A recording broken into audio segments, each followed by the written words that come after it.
ABC One Television. ABC One Television. ABC One Television. Le leader en actualité. Mbote Kinshasa, Mbote République démocratique du Congo. Merci na bandeko nyonso pour la confiance oyo pour sala biso à travers magazine Abiso analysons ensemble. Oyo magazine oyo ezali kolobela ba réalité oyo ezali koleka awa na République démocratique du Congo et surtout na komoni sa pasi oyo bandeko bazanango bandeko bazali komona pasi na Congo central o bazali kolanda biso bandeko bazali komona pasi surtout na Grand Bandundu koluka ndenge nini ya kosala mombongo ya komema ba marchandise ba fufu o ete Kinshasa ko babongo na vivre na bosani te na Grand Katanga esika oyo insécurité ezali kosalima occupation ya terre o toyoki pays mususu ba militaire ya pays mususu ba egovanda na kati ya province makambo wana ifoto lobilango awa na magazine na biso tozali kosala analyse kaka awa na kati ya magazine oyo tokolobelela pe par rapport ya insécurité oyo ezali koleka na est na Beni ya République démocratique du Congo insécurité totale toebite aussi la camp toko retrouver sourire camp toko signaler bino kutu ke moko ya mouvement citoyen ba beta ki bongo masasi azo ki balboye ba tirer à bout portant ondeko atika ko kufa atika biso et tozali ko signaler que audience na ye ici est bandit tozali ko senga vraiment coupable azala condamné azala frappé par la loi bandeko bazali na Équateur côté pour les ali kotungisa biso tozali na bino awa kaka na musala o bino bopesa biso yango bomona rasoki tokolata drapeau ya République démocratique du Congo ezali kolakisa attachement o tozana na peuple wapi na peuple ezali kolanda biso na monde entier na France tobosanité ba diaspora bino bolanda biso trop na France tozali kosepela mingi na ndenge boko ko témoigner boko tinda ba message boko féliciter musala ndenge ezali kosalima kasi tango boko féliciter tokanisa pe mboka na biso ba diaspora ya Belgique ba diaspora ya Afrique du Sud tobosanité Canada na États-Unis na Australie ah vraiment tobosani bino te tozali na bino ba mituna nyoso borotuna boko melango biso na ba SMS tokotanga yango pe tokozala censé ya kosala demande na bino so ipe mituna to répondre bino lelo tangu peuple congolais olela pasi ba oyo batika poto kala boye ba makambo wana te mais ba oyo bakye ko kende poto récemment wa dollar robotika ki na 16 lelo yo to komi na 20 donc 10 dollars égale 20 000 francs congolais pasi eleki menangonga o to ko ebisa bino ba eli ya peuple ba députés nationaux ba go revendiquer augmentation ya salaire na bango ba batisela bango 2000 dollars na salaire na bango tant que biso a population tozali incapable na makambo ya coronavirus na parlons même pas mais ba député ba eli ya peuple ba go senga ba batisela bango mbongo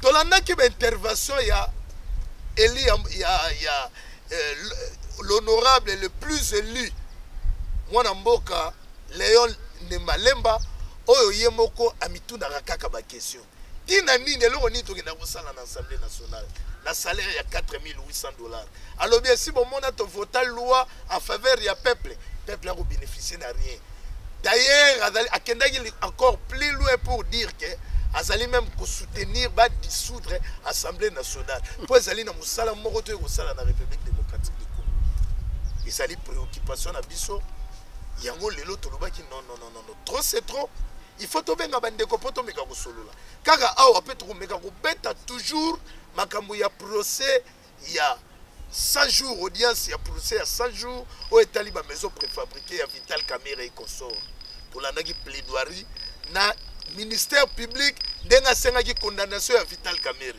TV zali radio télévision tolandaki na bandeko bazali partout na Afrique du Sud na France na Belgique na Canada na Amérique partout olandaki makambo ndenge lekaki lelo siko toyambaki bandeko ya IDPS lelo yo toyambi mwana mboka oyo abenga mbongo na kombo ya John Chibweru oyo tozali na ye awa azali nani azali bongo PCA ya Congo d'école pe azali chercheur en bonne gouvernance pe na makambo etali sécurité et puis azali proche ya côté mwana mboka Vital Kamerhe yo azali directeur ya cabinet ya chef de l'état oyo akosengela 35 ans de prison 20 ans na oyo etali détournement 15 ans na oyo etali corruption mwana mboka mbote na yo mbote mingi cardinal yambo ete tobanda awa pena tokosolola sans tabou tokosolola mpo bana poto bakolanda biso na banda yebisaki yo awa na France bakolanda biso na Canada na États-Unis na Afrique du Sud na Angola partout bakolanda biso. C'est très bien. Ce qui démocratie ezali na mboka kosolola likambo ya mboka ekozala tabute. Très bien. Message d'abord na bandeko nyonso bakolanda. Bon, pour na bandeko balandi nyonso ya parlons, analysons ensemble. Analysons ensemble. Naganisi chaîne oyo ezo attirer monde mobimba. Et puis to sepela ki kozwa invitation koya lisusu awa pour to solola na bana mboka makambo oyo etali mboka na biso. Très bien.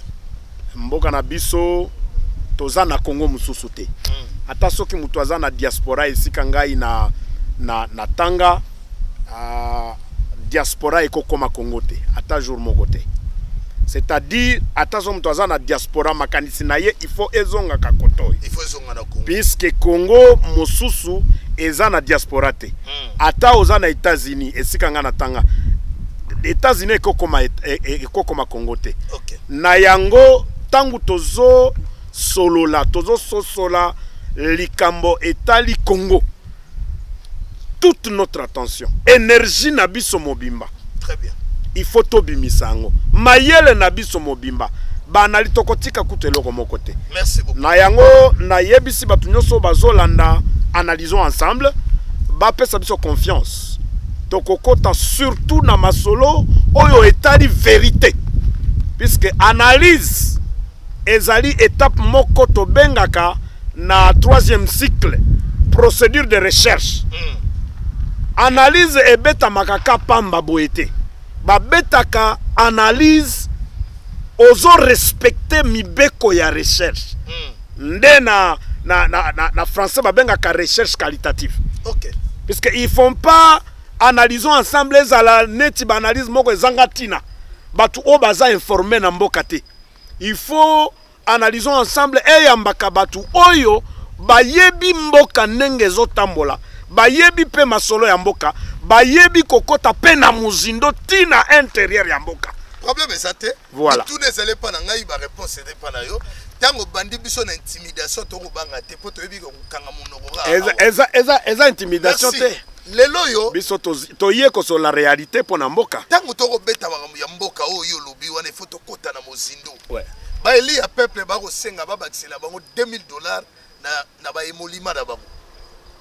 Oyo tilelo yo le député le plus élu honorable Léon Lemba Amitunaka et l'on nindo tokina kosala na Assemblée nationale tokina rolala il est allé plus loin pour dire que ada ko soutenir même chef de l'État à dissoudre l'Assemblée nationale ayebi musalo basala raté pour ba voter ata loi moroté pour na intérêt à peuple congolais.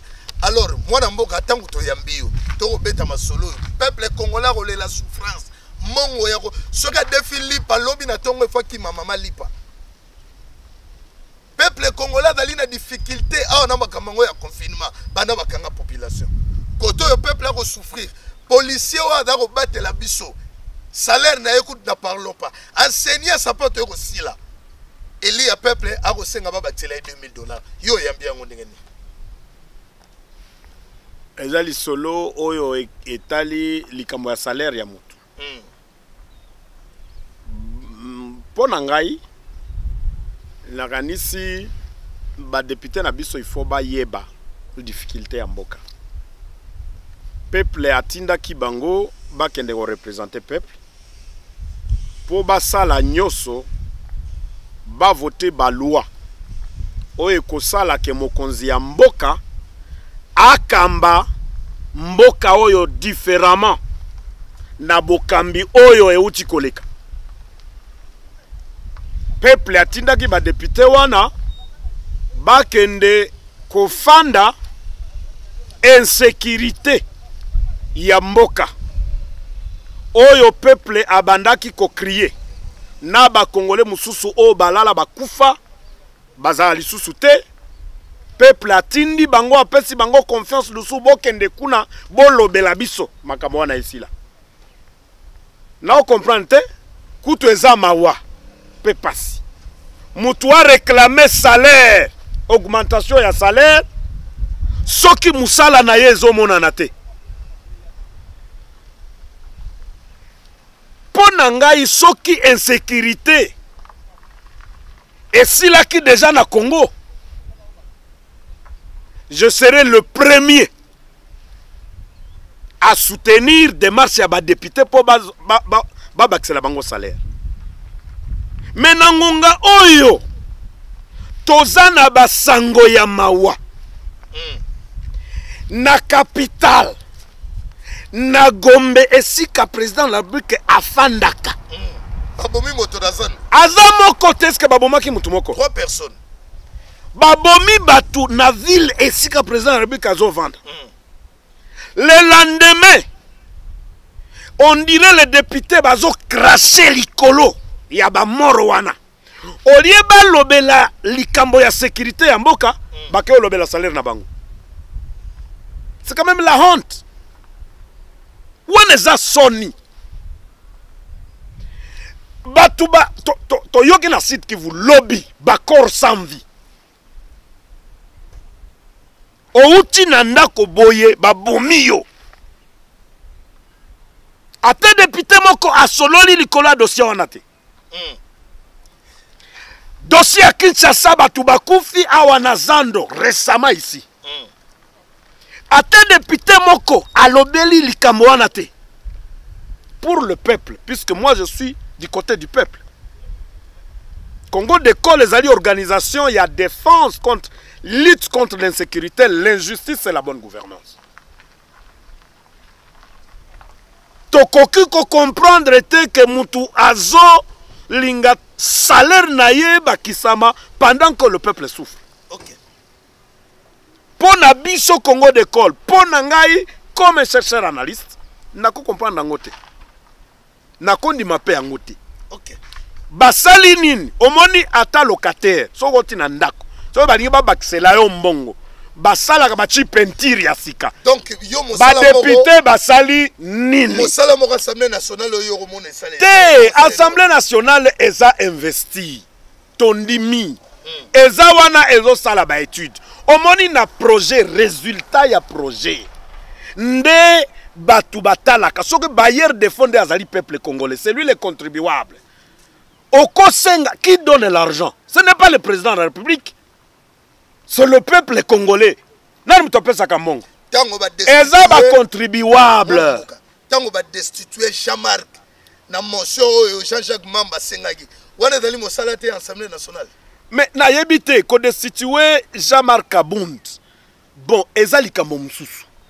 Mais kosenga augmentation ya salaire, eza likambo mususu. Bon, je ne vais pas jouer avec le malheur de Jean-Marc Kabund. Mais je vais dire que la raison est qu'on destitué. Est-ce que Jean-Marc Kabund, il était le mal congolais? Je ne sais pas. Mais si ils ont constaté qu'il est incapable de faire son travail, wana ezali structure interne et assemblée nationale. Bangonde basusu batali likambo etali bokonzia Jean-Marc Kabund. Nde bake basali décision na bango kuna. Wana etali ngaite. Analyse nazo sala awa nazo lobela résultat intérêt ya peuple. Leur bilan. Peuple a sentir que ba député tangu bazali kuna tangu ba lobby insécurité kozala na quartier na ngaite. OK. Na ndenge tozali awa ngana yo. Oyebite soko kozonga na ndako ampe. Mais ba député wana bazoki makima na ba jeep na bango ba yebe eloko moko te. Batu bazobo mama na bakuluna awa. Mais les députés on a basala kanini. Qu'est-ce qu'ils ont proposé comme solution? Yakosi lisali solo wana. Tozo yoka ba détournement ya bana na biso des filles ils vont au travail le soir ba mituka moko izali na ville ya Kinshasa ba sali ba dévier mwana oyoki akufi oyoki mususu ba violer ye. Ba uti ko boka moko awa na limité awa. Mais toyoka kamawa ya mboka na biso na uti koloba ke toza na Congo mususu te. En conclusion, tu as par rapport à la démarche na bango. Démarche toyebisi ba député que bandeko bazaki na commission wana pour na complément ya salaire ezali bon honorable Lubaya Claudel, honorable Delis Esanga na honorable Daniel Mbau Sikisa. Bango nde bazalaki na kati ya commission batie bango pour na kopunda ndenge nini bango ko sala complément ya salaire. En conclusion par rapport à la démarche soki chef de l'État ayokelaka peuple na ye mawa puisque c'est ça son objectif, il a promis les changements. Atikana no ba député wana ba sala musala ya peuple. Ba proposer des mécanismes de sortir la nation dans l'insécurité. Tokota na bonne gouvernance. Puisque koza la représentant ya peuple ezali musala ya kokende koluka pe pona bana Congo. Très bien. Soki pe ezate kobakisa salaire koza la pete. Très bien mon Mongo wana ko uta wapi. D'ailleurs, basengi mbongo wana pendant que toza na Covid. Namoni batu wana ba initié eloko wana. Ce sont les premiers ennemis du Congo. Comment na confinement? Et si ka Congolais azozanga kutuna eloko ya kolia. Na confinement misale ezo sale matin ngobilasi akangi marché gouverneur. Donc eloko moko ezo bougete na kisasawa. Mboka mobimba eza sekoué na Covid-19. Mutoye asengi baba accélère salaire. Tout ça quand même na mawapo na mboka na biso. C'est député là-bas d'ailleurs soki ezalaki que peuple mongongo ya peuple bakoyo kango il fallait ba suspendre ba député wana. Très bien. O lobela pe mramba mbongo tango ko lobaka ton ba suspendre ba député yango. Audience marathon biso nyoso awa confinement forcé teme bato bango moko liboso ya ba écran ba kotala au peuple congolais koloba a olela na passe. Awa bandeko bokolanda biso na ABC1 na magazine oyo analysons ensemble et pas maman Chantal na pesio mbote mingi na États-Unis na bandeko nyonso tout liste wana mobimba to dédicacer bango tango papa to vandi na ye awa papa oyo bako kamba Congo d'école papa John Chebweru oyo to betane masolo ya mboka tanga kolela makambo ya mbongo bakolela ngo lokola ngai na yo te pose bakotala papa John wa bakomona ke ça va mais laissez-moi vous dire peuple congolais va souffrir peuple congolais azali incapable de refuta loyer peuple congolais azali incapable yako sala na déjeuner je vous dis mbongo ya peuple ba millions et des millions touti koyoka ngo awa na procès ya ba maison préfabriquée ya 100 jours ya chef de l'état o etali Vital Kamerhe et consort to la naki plaidoirie awa mona mbuka esika o to kofandisa pe masolo na biso dans le bien ministère public to mona ki ye moko akoleka liboso wana après avoir qu'on démontré noir sur blanc makambo etali détournement ya dernier public toki masolo ya oyo ememi biso tiba ko senga 20 ans de prison pour na mwana mboka Vital Kamerhe na oyo etali détournement 15 ans de prison na oyo etali corruption ministère public est allé loin pour na kolobake pendant 10 ans mwana mboka Vital Kamerhe a coqué même pas pour voter. Et puis il faut pas ça la saisie des biens. Moi mboka yo Hollandi oyambi décision du ministère public d'abord par rapport d'abord nazongi moi simamukia avant na côté la lisolo wana ya. Pas de problème. Bon et là on a lobby awa omoni koza la député. OK. Eza synonyme ya koza na conscience pour na peuple. Être un parlementaire ne veut pas dire que tu as le souci du peuple. Ah bon? Oui. Mais il est mandaté par non, mais je vous dis, il est mandaté. Le peuple lui fait confiance. Mais est-ce que lui aussi fait confiance au peuple? Mais tout ce solango na résultat. Tango abandi kozwa salaire na ye kutu koyamba téléphone ya peuple. Et comme il est difficile, et comme il passe. Tu sais, l'habit ne fait pas la moine. Okoyeba mutuaza na souffrance na mboka Congo te. Mais on reconnaît les moines par ses habits. On reconnaît pas, on reconnaît la moine par l'esprit. Puisque ce qui moi n'a pas esprit le sous-souté. À l'église, il ne peut pas lire l'homélie. L'esprit, oyo ayekola na couvent. Yokanga bien. Esprit oyo ayekola na couvent.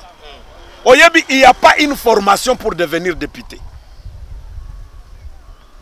Atana école moko ya Congo. Batanga école ya kozala député. Est-ce que vous êtes contre les députés ou comment? Non, je ne suis pas contre. Je suis contre tout ce qui ne produit pas les résultats pour Nabana Mboka. Donc peuple oyo apesa ki bango mandat asala ki travail. Azozela, peuple azozela, bazo kufa, bazo dévier, bazo violer ba fille na biso. Pendant que nous avons 500 députés, il ne faut même pas en parler. Il ne faut même pas en parler. Soki balingi bazwa confiance ya peuple. Bafandanye batale la likambo et tali kotonga mboka na rendez-vous ya chef de l'État. Toi sentir qu'il y a un changement. Quand le président de la République sente qu'avoir un parlement national, c'est avoir la solution pour le peuple congolais. Voilà. Nazongi na lisolo na yo. Ozoye bisanga sango etali procès. Il y a 100 jours, il y a ma maison. Eza ya 100 jours te. Eza projet ya ba maison préfabriquée. Eza na 400 jours. Te projet ya 100 jours eza na 450 dossiers ou bien projet 420 quelques. Bon, ma maison préfabriquée. Na lobby hein, wana ezali projet moko. Na yango to bengi yango projet ya projet ya ba maison préfabriquée na ya confiscation ya ba bien à Vital Kamerhe. C'est comme ça qu'il faut appeler ce projet. Non. Oui. Donc c'était plan Machiavélique. Yokangayi. Non, vous voulez nous dire que Yokangayi. Quand on parle du Congo, il faut Batouba Zala plus réaliste. Parler du Congo, c'est parler de mes enfants qui ont besoin de travailler dans ce pays demain. Éclairez-nous alors. Alors ce que j'ai dit c'est ceci. Nandenge nini yo okoki kondima que ministère public ayebisi biso que mutu oyo asigna autorisation ya ba fond ya république ata soki preuve ezwami te ke yende mutu asimba mbongo mais na ndenge yende mutu azalaki kosigner sorti wana na ndenge nino kondima ke wana ekokoma infraction alors que il y a plus de 400 projets na projet à 100 jours à chef de l'État. La même signature ya mutu wana nde ezalaki ko signer ba sorti ya ba dépense mususu na ba ministère mususu. Oui. Mais kuna aibite kaka na ba maison préfabriquée. Kuna signature na eza mabete kaka na ba maison préfabriquée. Encore que tout le monde qui était coaccusé, il y a Vital Kamerhe. Tout le monde, sans exception. Jamal, Mouima, na tuana soki ba bengisi soki Soraya na nini na ba témoignage notre. Ata mutu moko te andimi que moi esika moko bakutana Vital Kamerhe ba sali échange ya moko. Superviseur de Babomier. Laissez-moi vous dire. Superviseur. Mais il y a tanga qui va superviseur. Yokana. Ministre ya budget. Atangi ministre Toyokana. Eza yete. Développement rural. Eza yete. Ayawana Babomier. Eza yete. Babomier na nini. Babomier na nini. Si tu seras na lobby boye. Na lobby boye. Lisolo ya bitakwira eza nini. Il nous a éclairé. Omoni soki babengio déjà analyste. So babengio déjà chercheur. Keba na kobwa ka peuple na libulu. Il faut être un vrai analyste. Contrat wana euti na 2018. Na gouvernement passé. Na 26 millions de dollars. Toyokana très bien. Toyokana. Biso batu to sala ba fourniture. Toyebi lisolo oyo ekei na fourniture. To koma ba fourniture ya ba fournisseur ya Heineken, ba grande société du monde. eloko nazolinga oyeba awa Ok. yekola que soki nazwi commande il y a 2 tonnes ya riz ou bien il y a 5 tonnes ya sucre ou bien il y a 5 tonnes ya malt société NKN accueilli akuti que azana urgence na carence il faut baki sa commande il revient et pas ya fournisseur ya sûr na ye azongeli ya yebisie pendant que tu fournis na bakiseli yo moi bon de commande mosusu oyo nde bazo benga avena bitakwira boite ke yende mutu abandaka contrat wana Ese kweyaka. ekweya na yango te contrat ekweyaka soki esili contrat ekokweya te soki eza nano en cours puisque on ne peut pas évaluer un projet oko évaluer projet te soki esili nano te oko silisa pe yango te sans que mukanda ezala wana nde bazobenga na pénal procès pénal bazobenga yango ba preuve palpable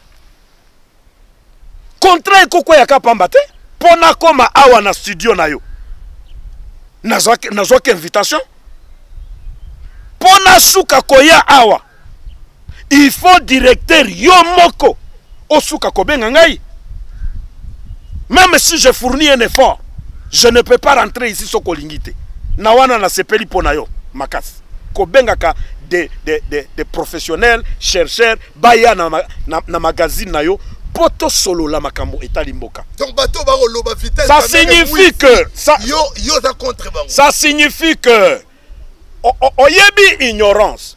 Soki tolingi to ko ambale peuple na biso na ignorance. Akosuka kaka na ignorance. Projet wana euti ko bebisa image ya Congo. Démontrez-nous le contraire alors. Mais je vous dis aujourd'hui, on m'a dit nga ba traiter Jamal. Jamal aza congolais. Mais il a une nationalité, il a une origine. Na traitement au bazo pesaye ba pesi un étranger investisseur na mboka ya Congo. Ba pesi marché. Souka na souka baye ko balukela ba tie ba bwake na prison. Sans montrer le vrai réseau. Je vous dis l'honneur du Congo sur le plan ya ba investisseur à l'étranger. Ezo kwa na minito. Tuna batu oyo bazana ba réseau lokola biso à l'étranger. Et pas n'importe quel réseau au monde. Et si ka bakonzi ya monde basololaka, tozana batu o bafandi kuna. Congo ezo bungisa image na ye pamba kaka na ba information moko ya mabe. Est-ce que le Congo a un problème avec Vital Kamerhe? J'ai dit ceci, ce n'est pas le Congo qui a un problème avec Vital Kamerhe. C'est qui alors? FCC? Non, Cash? Ce sont des mauvais informateurs. Oyo babengi partie civile. Ba oyo ba pesa ka ba information na ministère public. Attention. Quand on informe mal, toyo kana. Quand on informe mal, la pédagogie qui manque de matériel didactique, c'est une très mauvaise pédagogie. Ah bon? Mais bien sûr, je fais la pédagogie. Méfiez-vous. Lorsque un enseignant vient enseigner, il doit avoir son journal de classe. La matière est bien détaillée. Ce qui directeur ndeto kobenga ministère public azo le kana classe atali nano nini a détaillé matière nae. Po aye ba que la qualité ya bana oyo bazoye kola na classe bakobima na mwa eloko ya mutuya. Ozo comprendre nga. Sikoyo ministère public kutu na sommet de l'état. Soki mutu abimi na no technique ya mabe. Akosi chef de l'état. Chef de l'État a commettre erreur puisque la première personne en qui le chef de l'État place la confiance est Zabatounaï à service. Laissez-moi dire. Alors, ceux qui ont perçu une mauvaise information au sommet de l'État ont désorienté la nation. Très bien. Une mauvaise information. Dans la Ningana au procès, Bissonio sur la chaîne nationale. Oui. Tango baro bete la biso bakamu ya transaction. Bambongo ndenge ko tambola ya mi da chanture. Abina qui nous a parlé que ezala ki ba cadeau oyo lor ya mariage naye. Ba cadeau oyo estimé en ba 800 000 $. Il a parlé de 35 000 €. Il nous a parlé de millions de francs. Mais Toyoka nanano. Batali yango ba transaction yango eko tomber. Toyoka nanano. Juste dans ba date collée avec quand M. Jamal avait aussi perceptionné Mbongo et Omoni ngai, j'ai beaucoup de réserves. Puisque nalobi ngana zana ba réserve na ngai. J'ai décidé de servir mon pays au travers de l'organisation Congo d'école. Puisque nakanisi depuis que le président de la République a prêté serment, il a parlé autour du changement. Aujourd'hui décidé au lobby Banda Tobotama. Aucun chef de l'État n'a jamais parlé de la manière dont le président Félix Tshisekedi Antoine a parlé. Il faut to salisaye. Toya na mayel na biso na buanya na biso. Toya na sagesse wana. To bakisa mayel pour Congo est décollé. Vous comprendre? Yemo kwa bimaki kutu libanda yebsi batu nyoso makamara nanga bazana diaspora. Bozonga. Très bien. Bozonga na mboka. Omoni, je suis dans une mauvaise position puisque eloko oyo ozoloba. Eza eloko moko ya kokamwisa que mutu aye ko convoquer yo na justice. Mais azana preuve te. Akola ki sata preuve moko te. Mais yo moko moni vidéo. Vidéo ezoloba. Ministre ya finance alobi ngande mtu na signé mongo pona kofuta Jamal. Directeur ya banque centrale alobi ngande mtu na futi Jamal na PCL arnaye. Jamal à son tour alobi ngai na zimbongo na ngai. Ah! Soki République apesa ki marché. Ba service na ye e fouti nyongo ya commerçant oyo azwa ki maganya ki marché. Commerçant ndimi ke alia ki mongo azwa ki mongo wana. Mwana mboka yebisa ngai esika nini sikoyo Vital Kamerhe bazo yebenga ye muyibi. Na eloko wana.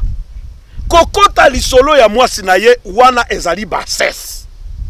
Asala kana présidence c'était Batouazolo 1 plus 1 égale na monaki oyambi journaliste et analyste moko, je ne sais pas qu'est-ce qui s'est passé dans sa tête pour confondre un agent de l'État. Moi, j'ai connu, moi dans ma vie, je suis un époux d'une femme qui travaille pour l'État congolais. N'est-ce pas? Je ne peux jamais toucher son salaire. Nous les réclamer à son absence. Ozoyo Kanga. Donc, l'isolo ya kokote la ndako ya mutu. Puisque azako sala na présidence, azo sala na présidence. Wana on a violé le droit de l'homme. Oyo déclaration universelle ya protection ya droit de l'homme en 1948. Et pekisi biloko wana. Tu ne peux pas entrer dans ma famille. L'infraction pénale est individuelle et personnelle. Même s'il y a une cession d'une parcelle, comparé. Mwanamboka. Tala soni na monaki na ministère public. Tangu tozo tala. Et puis peuple ye pesa kolandango. Ministère public a lobby. Bon, totunaki na compte ya Amida. Bon, tomonaki moi. Ezaki nano 1 million. Et puis esuki ba 800 000. Est-ce que ce qu'on a comparé mbongo ya République oyo tozo lukabisonyos? Tozolinga toye bambongo waneza wapi. Mais tango ozo comparé 800 000 $ na 57 millions oyo ministère public ezoluka ezongisa. Est-ce que moi comparaison ezali 800 000 na 57 millions? Est-ce que comparaison ezali? Si c'était des bons chercheurs qui fournissaient les informations au ministère public, le même jour ils allaient dire non. Avec le compte de cette dame, to koutieza likambo ya 800 000. C'est-à-dire à sa concernité. Et avec Soraya. Les solos à Soraya, ce sont des histoires fabriquées de toutes pièces. Tu sais, nous, Congo d'école, avant d'intervenir. Attendez! Laissez-moi parler. Attendez! On a le pouvoir dans Yaholuba. Mais laissez-moi, Natita Lobama Mouké. Daniel Massaro Changaloume, avant de parler à la barre, il a d'abord commencé par présenter ses excuses auprès de la famille. Parce qu'il a dit, c'est lui que, d'ailleurs, Soraya ne savait même pas que cette session-là, il va appartenir à Allez-y comprendre, mon amouka. Il y a moi d'aller Nice, il y a d'aller ça ministère public maloba te mona. Omoni na procès pénal il faut que ça la keba. Na notion oyo tozali na yango soki ba bengisi yo pour na procès pénal ezali procès ya ba preuve. Pièce contre pièce. Pièce contre pièce. Mais tangu peuple azo zela va démontrer Soraya Tala au signal. Elle n'avait pas signé. Il n'y a pas sa signature. Tant que peuple azo zela ba laksabiso et sika vital azwa la riemoko. Soki na ordre ya chef de l'État a signé ki mukanda po misala ya République Salema. Mais il fallait tout mon appel signature na ye et sika a signé que na Zimbongo. On n'a pas vu. En matière pénale, ce qui corpus delicti en laté, ba bengi yango preuve matérielle. Ce qui est aucun juge du monde ne peut juger, ne peut condamner. Attention, attendez, nous tous, nous sommes des intellectuels. Toyokana. Vol, il y a intelligence. Législateur, il y a un canabiso. Oyo asala que les lois de la République ezala en RDC. Azolo baboye. Soki eloko etamboli na procès pénal ezana preuve te. Wana il faut classer sans suite. John Tumba, pourquoi Bakeko pesa un mongo dans un hôtel? Non mais les solo wana au moins procès ya Vital Kamerhe. Il faut qu'on distingue yango na procès à John Tumba. Puisque na minito John Tumba aza epanaye bauti koyoka ye na cour de cassation. D'accord? Mais ce qui prévésate na lisolo etali procès à Vital Kamerhe. Législateur à lobby, il n'existe pas d'infraction. On ne peut pas condamner un Congolais. Balobi au violé mwana mwasi. Mais prévésate bako condamner yote. Si ces projets n'étaient pas politisés, je te dis, c'est le même jour qu'on devait libérer Vital Kamerhe. Ah bon? Mais je vous dis. Et ici, puisque le juge, on m'a dit, juge wana, en position, il y a juge Nabiso wana. Le monde est en train de regarder ces hommes. Si ces hommes se décident conséquemment par rapport aux droits de ce pays, ils seront des pionniers, ils seront des zéro juges. Mais ceux qui balandent instrumentalisation politique, ils seront des plus mauvais juges du monde. Puisque Bangonde Bazaba juge exemplaire, il y a état de droit ya Congo. Ata mokolo moko te to banda état de droit na Congo. Kaka na régime ya Félix Tshisekedi. Mutu oyo akosala bola munamboka oyo, il sera un souverain inoubliable. Omoni chaîne na yo. Soki obandi osala ba émission ya kitoko boye. Ozoloba vérité na peuple. Je te dis tu seras un journaliste incontournable. Et il faut que le pays te sécurise. John Chibweru, donc selon vous, Vital Kamerhe est innocent. Et ça c'est longaïté. Et ça c'est longaïté. Selon le preuve. Selon le preuve. Puisque personne n'a montré que Vital Kamerhe. Bon, puisque il faut. Bon, moi j'aime mon pays. Quand je dis aux gens, moi j'aime le président Tshisekedi. Oh, mais pourquoi tu l'aimes? Moi je l'aime puisqu'il a un programme qui m'intéresse. Et un programme oyo ezoya pona ko changer mboka. Mais ce qui n'a lingi na sosola pona likambo etali procès à Vital Kamerhe, c'est un procès vide où on n'a pas fourni des informations en expertise de renseignement et en matière de sécurité. Il faut faire très attention. Il existe ce qu'on appelle bavander yavan. Mutoye na cabinet na yo, aye na cabinet ministre yebisi oh mutu moko alingia boma mwasi na yo. Mutu nani? Oh mutu moko alingia banda bitumba. Nani? Il va mettre les faits. Akobandango na nini? Il va mettre les faits. Mais fait wana akobandango na nini? Azana nini? Milice na yeza wapi, armement na yeza wapi, base arrière na yeza wapi. Na renseignement on ne raconte pas. Batu oyo ba memi ba information na ministère public ba consacrer ministère public. Merci beaucoup. Ba consacrer ministère public pour faire tomber la République démocratique du Congo en danger encore une fois. Et tozo pekisa masolo wana. Pas de problème. Les juges doivent être responsables. il faut balakisa pena que ils sont les juges échantillons, il y a état de droit. Soki balakisi biso esika vital ya yiba. Biso nyonso toko ina vital. Très bien. Mais soki balakisi te, ba condamner ye pété. Parce que Congo eza Congo na biso nyonso. Pas de problème. Oui. Tant on a Rolanda Oluba. Et là au moro o mato ina nge kotipe kangi. Vous avez eu à parler d'un procès politique. Oui. Quand vous parlez de la politique, qui sont derrière ce procès politique? La politique, selon vous, hein, parce que on a le côté nayo, on a un procès politique. Alors il faut démontrer nous qui sont derrière. Cash, parce que le lot on a évité son rôle. Il y a 2023 pour écarter Vital Kamerhe de la course. To FCC, expliquez-nous un peu. To la mouka. La politique est bandit na peuple congolais. C'est-à-dire que si on est président de la République, le lot a président, c'est puisque le peuple ponaki.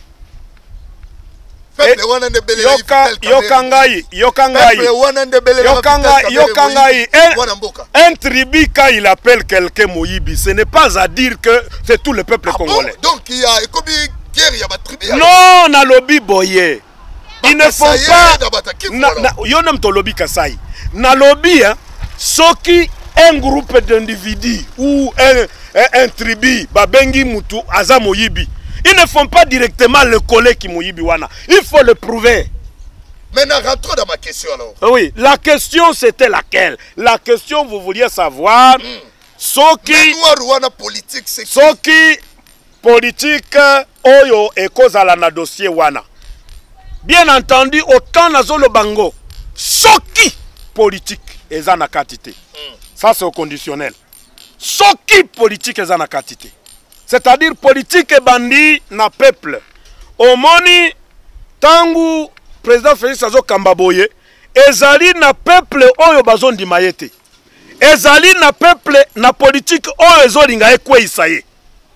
FCC na yebite na lobby ezali na batu oyo bazolinga bakwe isaye. Ce sont ces services. Parce que lobby to monaki Conseil d'État a interdire ba député basala accès na Assemblée nationale. Le chef de l'État ne m'a pas demandé de lui dire qui sont ses ennemis o bazoko saye. OK. Atindinga yawate. OK, nga nazo sala musala nanga citoyen. OK. OK? Comme un citoyen qui est du côté de la société civile, nous sommes à côté du peuple. Chercheur, il y a bonne gouvernance. Chercheur, il y a bonne gouvernance. Et sécurité. Et sécurité. Très bien. Soki mboka nangai ekozwa sécurité. Na yebi les investisseurs bakoya misala to kozwango peuple kozwango ekosepela. Parlons d'abord Menwa Rwana na uluka na yeba. Menwa Rwana ezali na groupe d'individus. Ce sont des Congolais. Oyo balingi bokambi ya président Félix T. Baza na cabinet to baza na obédience. Baza partout, ils peuvent même être en famille. Le président de la République, il a des ennemis partout. Et puis yango wana to sambela kapona yenzambe apesa e bwanya ya kokamba. Pourquoi? Puisque masolo Félix Azoya nango ezali masolo moko ya ko ramener Congolais azonga na place na ye na monde. Mais si koyo les ennemis o basale la kaba intérêt na bango, ils ne peuvent pas accepter. Est-ce que tu sais que le président Félix, il est le premier président chansard oyo akozwa mokambina son challenger candidat président de la République a commis directeur de cabinet na ye. Le premier président dans ce pays. Oyo azui mutu oyo balinga basala na compétition azui comme son directeur de cabinet. Encore à Nairobi Koufi. Na lobby hein, il est le premier président. Si koyo batu oyo les adversaires ya oyo azalaki aza directeur de cabinet na ye. Batu oyo baza contre ye. Tout a commencé partout, à Genève et partout, vous avez vu. Les gens qui sont contre le président de la République, ils ne peuvent pas. Bakondi Mate Félix a réalisé le résultat. Batu mususu beza régime mususu awa yoti kosila. 18 ans na bokambi mboka.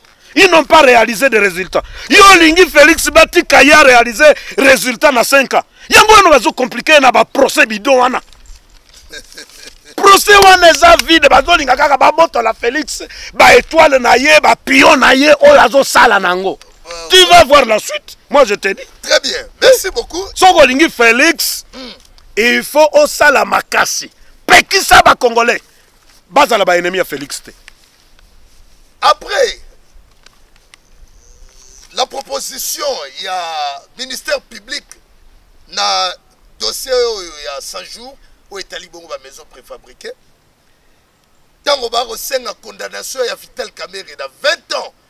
Il y a prison où est allé détournement et bah c'est travaux forcés. Na 15 ans pour la corruption et bah donc même pour aller plus loin, bah ça la saisie des biens et puis a la déclaré inéligible. Écoutez ce que Vital Kamerhe a dit à la barre. Je disais à ma femme que la messe est dite. En tant que l'homme d'État, je m'étais préparé. Quand ma femme était arrivée ce matin, nous avons prié et je lui ai demandé de préparer psychologiquement les enfants. C'est comme si on veut abattre toute la famille. Par rapport à message wana oyo Vital Kamerhe alobaki pe belé auto tiré karandam parce qu'il alobaki même na munoko ya mboka et tout. Qu'est-ce qu'on peut retenir par rapport à ce message? Tout ce qu'il faut retenir quand un grand pionnier, un leader comme Vital Kamerhe, soki amoni bitumba, amonaka bitumba, amoni esika ezokende, même le moment où il a encore la foi en Dieu, ye devoir na ye ezali ya kolakisa peuple. Aza na foi na kondimaka Nzambe akobikisa ye. Mais azolakisa batu esika nini bazomema ye. Donc il faut faire attention à discours ya mtu wana. Il faut avoir de bonnes analyses pour que bayoka alobaki nini. La prière wana c'est pour neutraliser la messe noire. Oyo basali na mwasi na ye. Très bien. Ezalaki po ba neutraliser messe noire. Ndenge Jésus-Christ alobaka na ekulusu. Alobi Eloi, Eloi, lama sabakatani. Il a vu sa victoire dans l'esprit. Jésus a moni victoire na yen esprit. A moni sali ya humanité na esprit, na molimo. Mais son corps devait souffrir. Vital a vu sa victoire, puisque ba akizé na lokuta. Mais il a senti la douleur, il y a souffrance, il y a subir pamba. C'est ça l'interprétation de ce discours. Ok. Ils ne vont pas penser que à mon avis que basi ba juger. Non. Merci beaucoup. Voilà. Merci na bandeko nyoso barulanda biso partout ba diaspora. Na France, na Belgique, na États-Unis, ouais. na Canada, partout dans le monde entier. Ouais. Merci na bidonde barulanda biso. Moi aussi je profite d'ailleurs pour saluer, laissez-moi rapidement bandeko nyoso ba message eko kota awa, ba message eko kota rapidement, laissez-moi. Je profite pour saluer na bandeko pour ceux qui sont dédicacés bangote Maman Chantal Ayao. Maman Chantal Ayao na États-Unis na pesi yombote, Maman Mboyo Kalaki et puis Mireille Kalaki Selema, tous na États-Unis na pesi bino bambote mingi na Canada. Na Canada, Maman Charlotte na Canada. Maman Charlotte, voilà. Une Maman grande Charlotte, dame. Alingaka Congo makasi. Maman Charlotte, une grande dame. Oyo alingaka Congo makasi. Ingénieur Christian à Londres. Bon salut belé, ingénieur Christian to pesi bino mambote. Je crois na rotiki la Papa John message pour que Aloba après Sabino pe mo ba mambote na bino. Mais nous ce qu'on s'attendait par rapport à ces messages. D'abord avant de continuer, je profite aussi pour signaler l'arrestation de M. Papi Okata.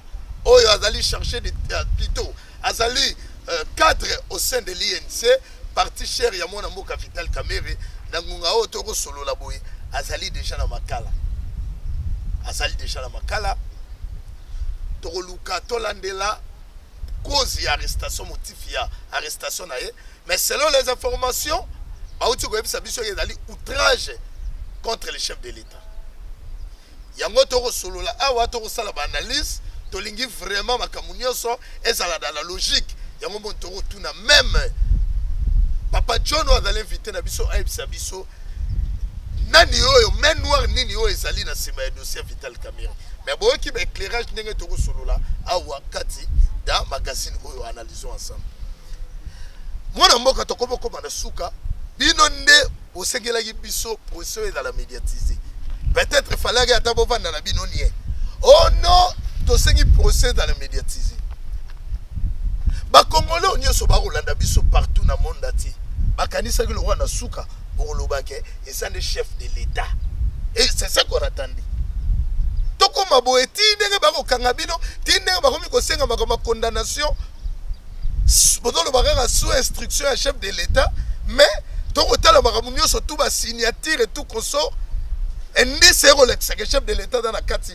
à sa tête on a même conseiller principal et Béran tant a qui face à Vital Kamerhe il a démontré que le directeur de cabinet était distrait to comme na suka mona mbuka olingo so lingo lo bolobi alors non ngana Sony OK je ne vais même pas parler des Béran ici nazana Sony bon je ne vais pas mener je ne parle pas des hommes des individus OK puisque j'ai dépassé ce niveau là na leka niveau na musika mais naloba lisolo Italie moi j'aime le président de la République j'aime la République démocratique du Congo makambo Italie discours ya Kamerhe koloba que il faisait tout na kombo ya président de la République puisque azalaki kosala au nom du président de la République OK na kosala na nom ya président de la République c'est-à-dire il n'avait pas de pouvoir azalaki na capacité te ya ko engager mongo ya République sans l'autorisation du président de la République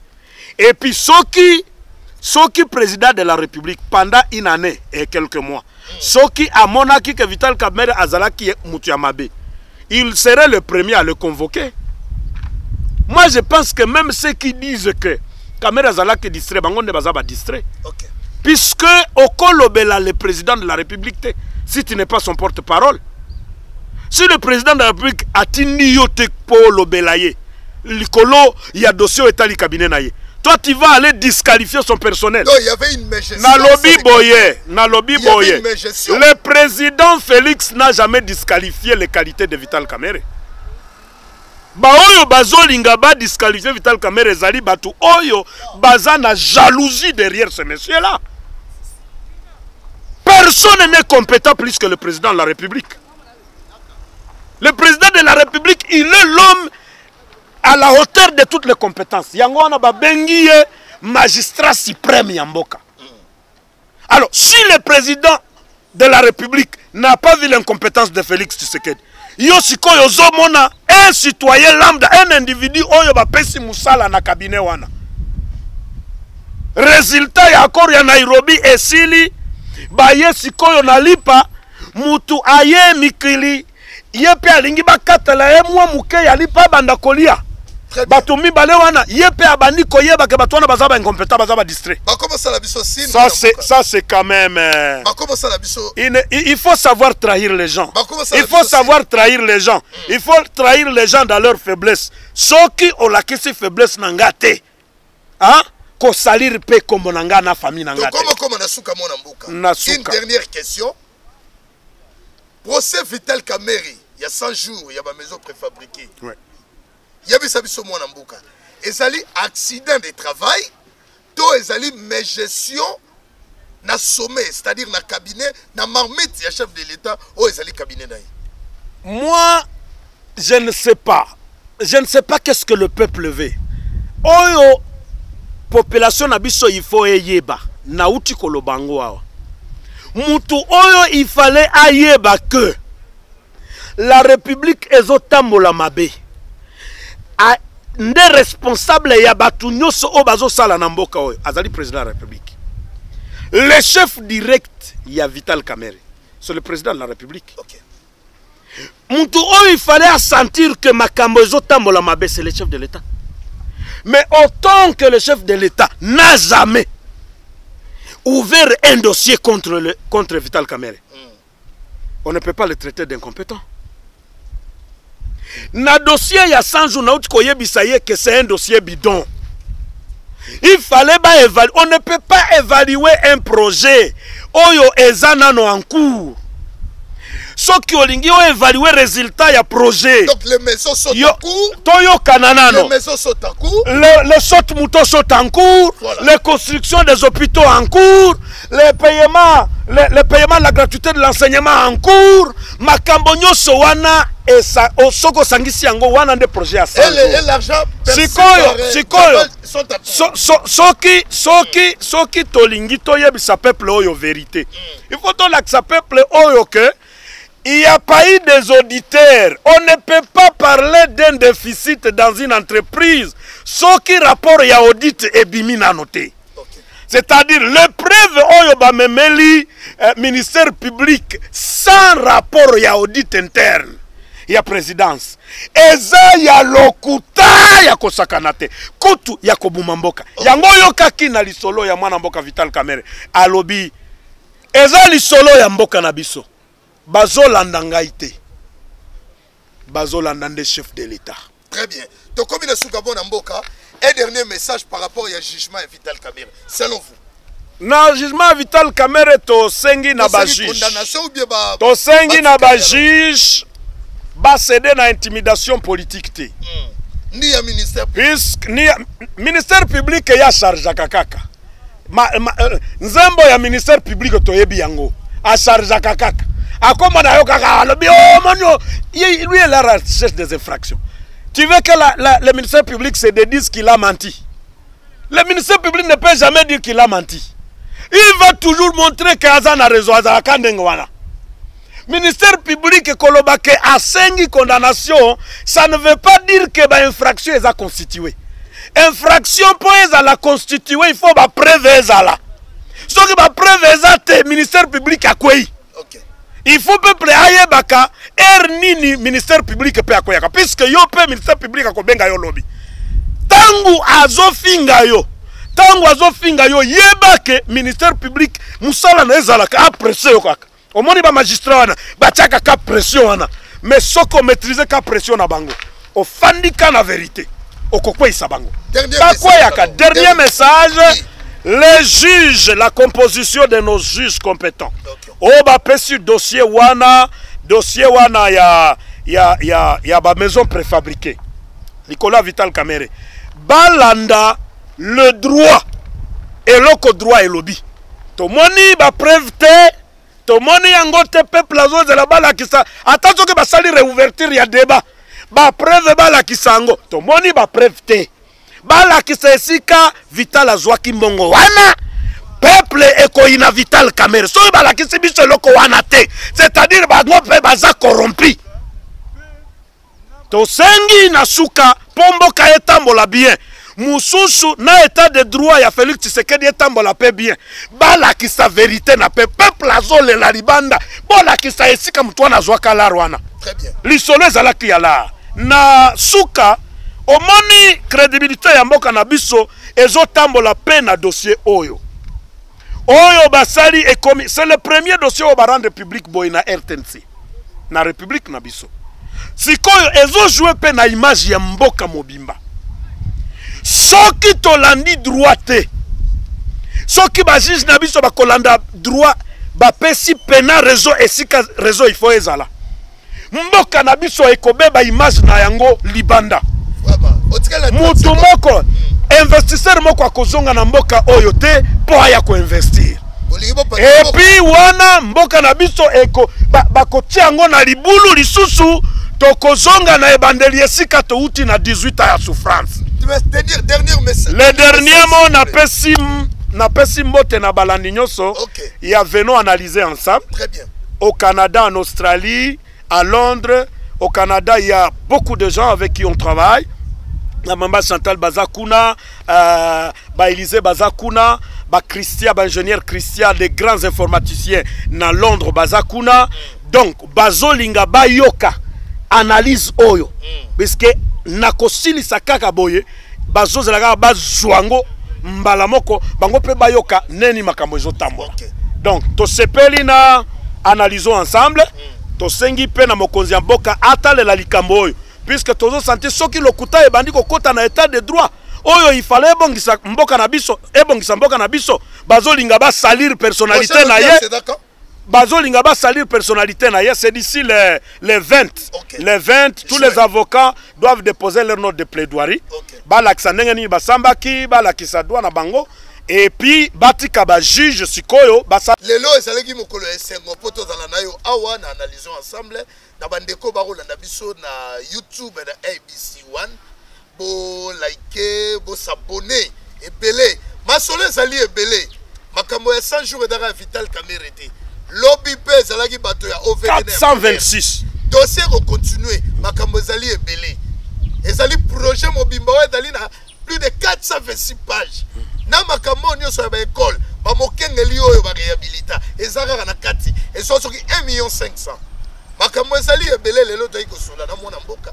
Je crois que tu as analysé, je crois que vous tirez conséquences. Rendez-vous ezali tango ba actualité roya biso peut relembate pour to solo la bino to tiki bino numéro na biso rapidement pesa numéro na yo 0992 voilà 21 30 05 0992 voilà 21 30 05. OK. Wana dalaki numéro invité na biso côté na biso pe numéro dali plus 243 89 67 11 565 plus 243 89 67 11 565. Tolani mwana mboka tosala analyse kimi okati ya mabuta na bino.